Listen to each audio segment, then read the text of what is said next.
What did you do? Tell me during the podcast. That would be a good story. No, I just checked chat and the glue bottle. Actually, give me a second. I'll be right back. You gotta get it. You been playing Modern Warfare at all while we wait? I maybe played 2 games. I gotcha. Sorry, I need to grab someone to suffer with me while I sit here. That's fair. Can somebody with VR flip him facing right? Welcome everyone to the DVT podcast. We have some technical difficulties, but now we're actually here for the Halloween edition of the podcast. I'm Valoric. To my left is Disaster Zone. To my far right is Azer, and we have no idea where Zombie is. I think he died during Halloween. His skin. He might be missing his skin. No, he did die. Yeah. He's not here. Oh, what is this? I wasn't paid for There he is. What's up, Zombie? Tonight, but Elon Musk bought Twitter. We have a special Elon Musk. Oh man. We have a wind. Indeed, we do. Yeah, but I think things have been going well. Like, you know how the fact-checking thing has been kind of one-sided this whole time? He's been like adding something that adds context to tweets. So pretty much, the White House posted something, and then when the Twitter thing came up with, hey, this needs extra context, the White House deleted the tweet. I still can't believe I didn't know anything Musk about bought that. Twitter. What's up? I don't know where you are. So wait, they added some form of context thing to it? Yeah. I got him. Yeah, pretty much. It tells you if it's like that would've been something hilarious. one-sided. Yeah, no, this actually happened. No, this is going to be hilarious next election cycle. Oh, I yeah. can see it now. It's gonna be fucking funny. Because they're gonna try to do the normal political bullshit, and then both sides are just gonna get slapped with needs more context. Oh yeah. Hey, look, everyone, look up Do you ground have a news. source for that? I made it the fuck up. Yeah. I made it Yes. the fuck up. Yeah. No, we just. I need to try ground news. It's good. It tells you like what percentage is center reporting, what percentage is right, or I guess if you're looking at me left, what percentage is left reporting left. and what is right reporting. So it's actually pretty cool to see if it's like, hey, is it this way biased? Is it this way biased? And then you can click on it. It tells you all the news source and what alignment they have. It's really cool. And then you can look up like longer articles or like where this came from, or different viewpoints upon the same Not a article. sponsorship, by the way. Yeah. Definitely not. Yeah, that's it. That's actually. Yeah, I can see the advertising. Oh. Welcome back, Mexican Skeleton. Yeah, but Modern Warfare 2 is the biggest selling Call of Duty in its opening weekend of all time, believe it or not. Really? Yes. Really? $800 million on its first weekend. Wait, so this is blowing out the numbers for the original. Modern Warfare 2 yeah, 2009, Modern Warfare 3, I forget, 2011 when that released, I think. Modern Warfare 3 was the old record holder, and it just took it. Which is like, Damn, everyone's like, around I don't Modern want to Warfare play 3. COD. I don't want to play it. SBMM. Look at the marketing numbers, people. This thing is selling like crazy. However, there are a ton of bugs. You don't like skill-based. There will never be. It just reminds you of the old Modern Warfare 2 days where everything was bugged to hell. I know. And Doesn't it Voice feel chat good? was best remembered as trying to scream into a tin with a string attached. Yeah, pretty sounded much. like it too. There's a lot of memes Yeah, from but those you know, days. Getting told that Are there an 8-year-old fucked your mother over that crash Connection has made us all. I was just about to ask: is the 14-year-old still calling me the gamer word still there? Yeah. You know, that's a good relationship that I always heard, had with them. I've already heard like 6 of them. Modern Warfare 2 released. Modern Warfare 2, the original released in 2009, right? Yeah, I remember my grandmom had to buy it for me Yes. because it was rated M, and my parents wouldn't get it. So that Let's say You got a cool 8-year-old would be 20 now. Wait, no, I fucked up my math. So no, that's so 2000 between like- now and 2008 is 12 years. Wait, or 14 years? 14. Wait, it's 20. 14 years? 14 years. Yeah. Yeah, it would be. So yeah, if you have an 8-year-old in 2009, They'd be 20, 21 or 22. I was about to say, no, that can't be right. Then I realized, oh shit, I was that 9-year-old. Of course, I didn't say the game. gamer word. But yeah, no, yeah, they'd be 22, maybe even hosting, being a part of their own podcast, Bro, and kind of did- being embarrassed about their 9-year-old self. Bro, did anyone That, get that was back when Xbox Gold? G4 was an actual good channel. That's back when G4 existed. Yeah. I know. I just remember Before the G4. Frost. Bro, anyone got that 3-day code? Before Gears. Code? I don't got gold. I don't got Xbox Gold. Anyone get the 3-day code with their game? Dude, I got the 2-day. I got the 2-day fucking yeah, the fucking the 3-day came in for Modern War came in for Halo 3, and then the 2-day came in for the fucking Modern Warfare. I remember that bullshit. It was just so out of the blue. Laughs in PlayStation 3 Not having to pay for online. Wow. Yeah. I mean, not anymore. You still do. You have to now. Oh yeah, now I'm on PC. The self-proclaimed master race, as said by the Zero Punctuation Man. So, getting on to topic, Halloween. Anyone have any scary We stories? had a topic. Yeah, Halloween. I don't know. That's pretty scary. Or you could just say, what did you do on? Did you do anything No, that's not fun on Halloween? Going where? Like haunted houses? I went to the Renaissance Fair. I'm- That was I pretty just- fun. It was pretty like spooky theme. There's a lot of skeletons around. I saw Death Corps troopers from 40K there. It was pretty cool. I saw different. Happy gas mask noises. Power shovels and all. Yeah, yeah, they had the power shovels and everything, and like the chainsaw swords. It was sick. Oh, chainswords. Oh god. No, Valerie, that's not scary. This is scary. What did you say? If you want to. Have you ever been in a house that hates? Have you ever been into a building? So let me ask you this, because I'm guessing that you have this where like you can go into a place and it's a weird feeling, like it feels nice and comfortable. Like you can feel like the people inside the house actually make the house its own energy. But like Yes. if you go into an empty warehouse, it feels empty. Like honestly, there's too much space for not enough energy. But like if you go into where something's cramped, like a hoarder's house, I don't know if anyone's been inside It's a hoarder's uncomfortable. house. Yeah, It feels unsettled. it's a weird thing where like it's not claustrophobia. It feels like there's nothing there there's something there that keeps getting added onto it. And like I don't know if you had that feeling like where you can go into a house and you just know automatically and just be like, there's something here, and you don't know whether or not it's like good or It bad, wants but you it's like there. sometimes, yeah. Or good or bad. It really depends on where I am. There are certain houses, there's certain places. I get that feeling a lot, and it really does depend. When I was looking For apartments, one of the reasons why I ended up here is there's another apartment, and it's a pretty nice area. It was nice and all that. And you go in, and it was pretty decently spacious. It was an apartment. It was an old and usually a kind of lived in, more rundown apartment on a lake. Go in, some of the doors are a little crooked, but for its price, it was good. But I'm standing there and it's empty, and I'm looking around, and I just feel like it would feel subdued. And I felt like this is the place I'd go for dreams to die. Like I'd be comfortable, but I wouldn't be spurred to do something. And it just didn't sit right with me because I didn't want to feel that way. Or when I would live in my own house, and that's like the neutral energy. Like it was nice. It was always welcoming. It was cozy. And then my sister's house.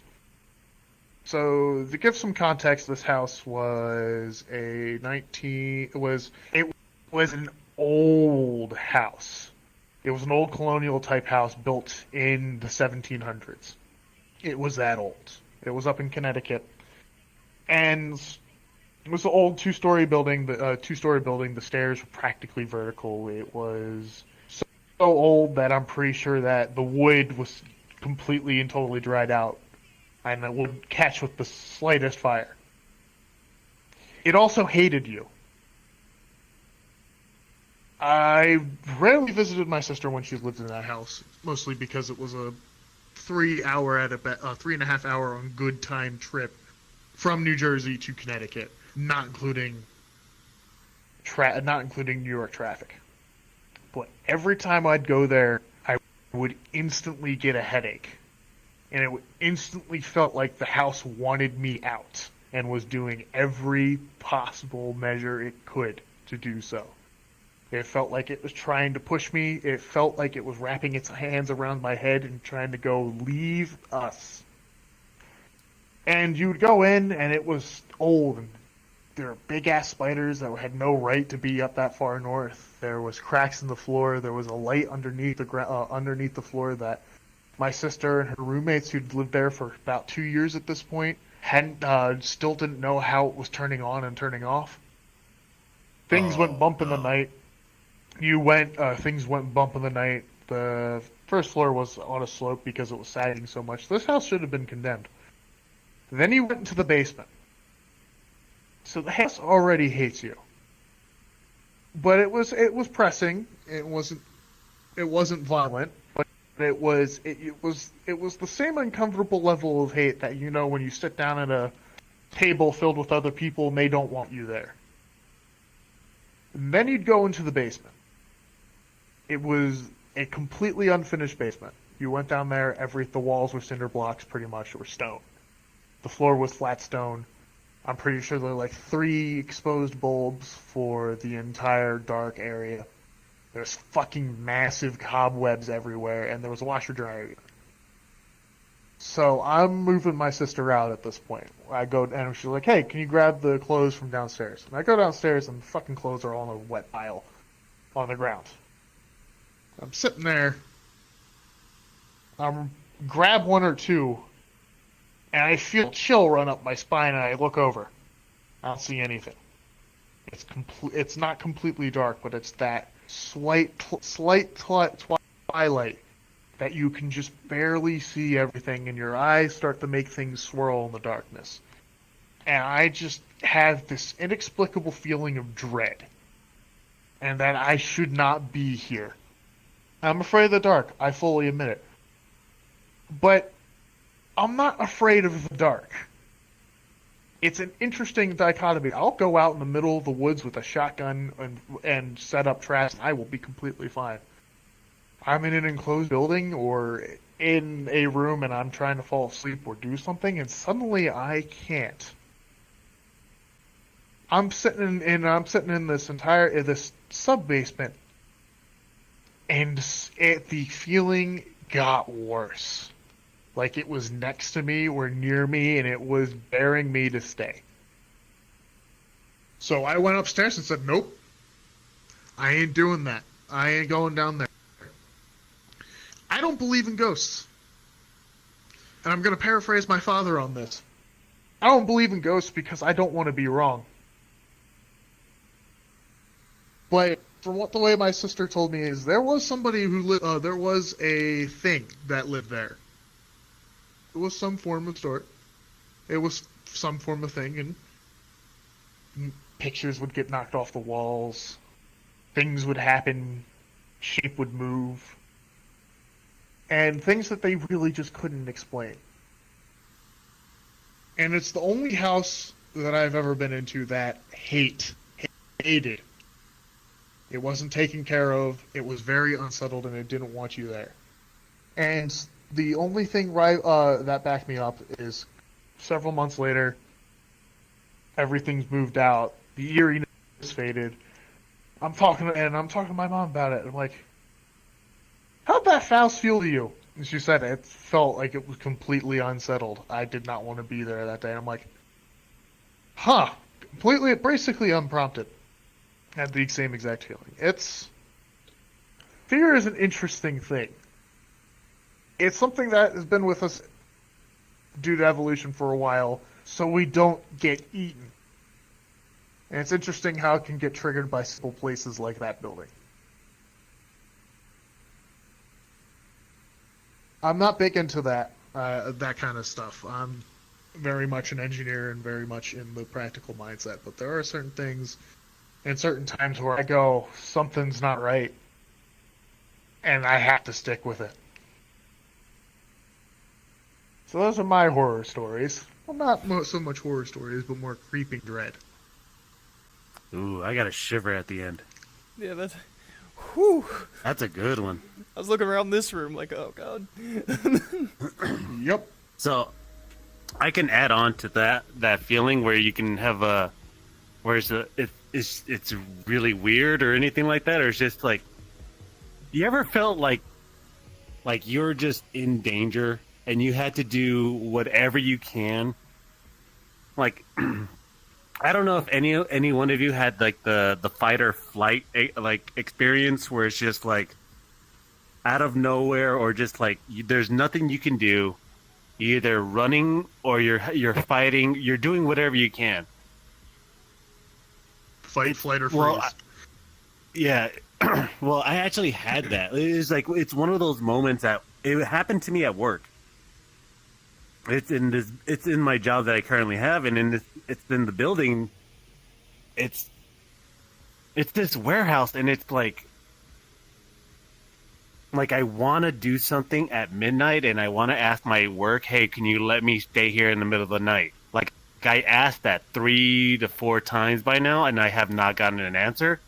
And I think they know something's there, but they don't want to say it. Like, to me, with ghost or anything, I have a weird experience. I can't say no, but then again, it's like there's no way to prove anything I'm saying because for some reason, warehouses and stuff like that, people that I think places that had a lot of people go through tend to attract that kind of thing. My brother has similar stories that I can relay. Yeah, I believe so, because it's like this one day, this only happened once. Like I don't know, out of nowhere with inventory coming up pretty soon, and I have my headphones.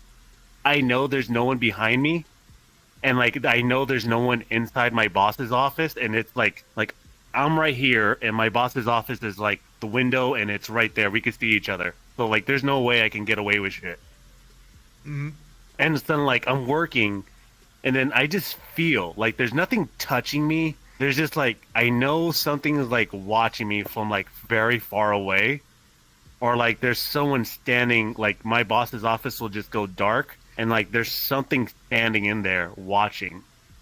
Yep. And I never had the experience of what the fuck is that, or okay, I gotta get going, until this one day when I was closing up with one of my old bosses. He just told me, go check the aisles, go double check everything, see all the equipment, and he's shutting off the lights. Now, this is at 10 o'clock. I'm doing the very last rolls, and I hit our dead zone. I don't know why we have a dead zone where there is no reception. There is no answering. You can't get a text message. You can't listen to podcasts. You can't do anything. It is a little dead zone where you get no Wi-Fi and no connections whatsoever. And it happens to everyone's phone and everyone's thing. And that's why we call it the dead zone for this way, because if something happens to you in there, you're gone. No one knows. There's nothing. There's no one will know. Not even our walkie-talkies work there. So weird. Yeah, and then I'm passing this section. I'm just passing it. I'm not in it, and I'm not passing. And then something in me just been pull out your box cutter now. Pull it out, quick. Just pull it out. It's it's going that fast in my head. Pull it out, hurry, it's behind you. And then when I heard the voice in me say, it's behind you, that's when I actually turned around, and I'm expecting to see something. Yep. like I literally have like every fiber. I'm getting goosebumps just telling this fucking story right now because Yeah, this feeling is in the your exact same chest. thing. Your Like, blood it's turned to it's ice. oh my god, I was so fucking ready to like, what the fuck's in front of me? Like, I'm ready to swipe. Like, I'm not like, who the fuck is right behind me? Don't do this to me. And then like, I'm waiting. I'm like literally waiting for like another 5 minutes, just expecting something to happen.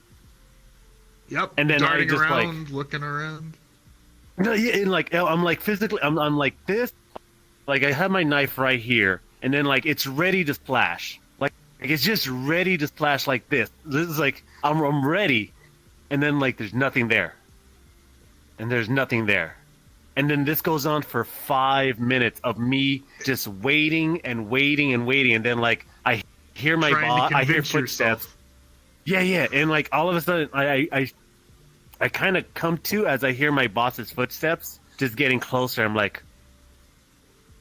I was like, and then that's when I start backing up slowly. I don't turn my fucking back to this thing. I'm literally backing my way slowly. I'm not hitting anything, and I'm like,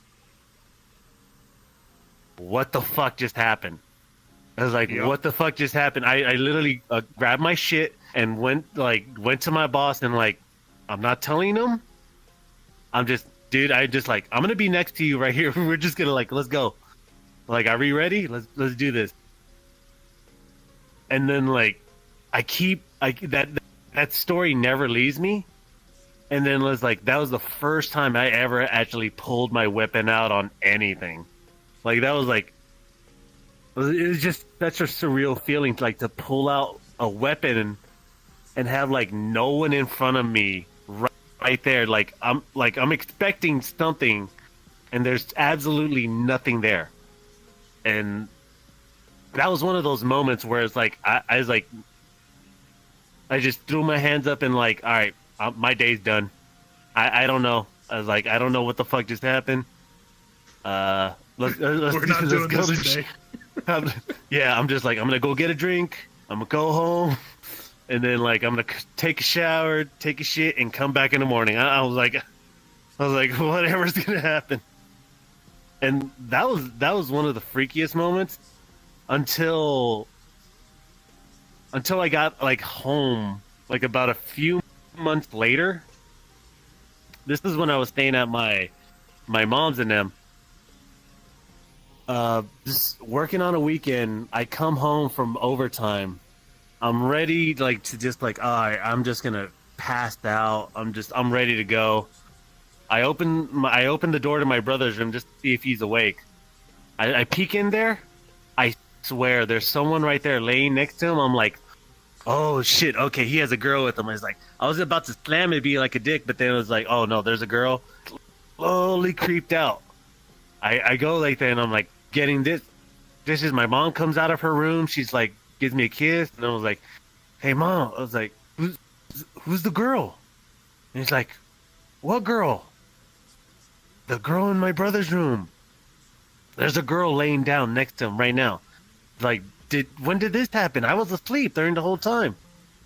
And she has this look on her face of like, are you're stupid, right? This fool don't have a girl. Like he doesn't go out. Like, he has no girl. Like and I see the face she's looking at is like, nah, there's a girl in there. Like, go. And she's a big gossip queen. So she's like, okay, she's all tippy-toeing her way into there, all happy to see one of her sons get laid. And then like, she opens the door, she peeks her head in, peeks it out, starts walking to me, hits me in the side of the head. I was like, what are you, like, I'm hitting him like, what are you doing? There ain't no girl fucking in there, stupid. I go in, there's no one there. Like, it's literally my brother's laying here. That's what freaked me out, because I always joke this at my mom's house is like, yo, where's that girl running about? Like, I always hear, like, I always say this, like, I freak my mom out because she's always watching ghost stories or anything like that. I was like, do you see the little girl that's always running around here, or do you see the girl? Like, I don't know even why myself. I don't say a little boy. I say there's a little girl in this house. and like she's looking at me. You better shut the fuck up. So that's what's freaking me out. And then like I'm looking in my brother's room. It's like after she hits me in the side of the head because I'm swearing to her. It's like, no, there's a girl in there. There's a girl in there. And then I even poked my head back in and was like, the same spot where I see a full body. I was like, literally, she's right there, super comfortable, super like at peace. Like, don't wake me up. Like that at peace moment that you see is like, nah, I'm gonna be the good guy and just like walk away, leave them at their peace. It's just like it's sunken. It's literally a sunken spot of where a body would be there, and like I'm staring at it for another 5 fucking. I'm staring at the thing. I was like, nah. There's a girl right there. It's like, and then like she's trying to convince me is like, no, there wasn't a girl. There wasn't no one that came over, and I was like, my brother at that time. My brother hears us talking about it. He comes out. I was like, hey, and I just straight up asked him, I was like, you didn't talk to any girl? Because this is when he was actually a player. Like, you didn't bring a girl home over? He's like, no, I didn't bring no girl home over. And I'm like, I'm interrogating him because I'm freaking out. Because there's no way I saw something that's like, there's no way I saw that. Like, there's absolutely no way I just saw that, like, in front of me, and like no one ever is gonna believe me. No one ever is gonna believe me when I tell this story. And they both just gave me a stupid look, and like, nah, you're just stupid. And then I'm like, fuck, and then that fucks with me because then I'm thinking like, well, okay, I'm just going crazy now. Like there's a moment where I'm gonna go crazy anytime soon.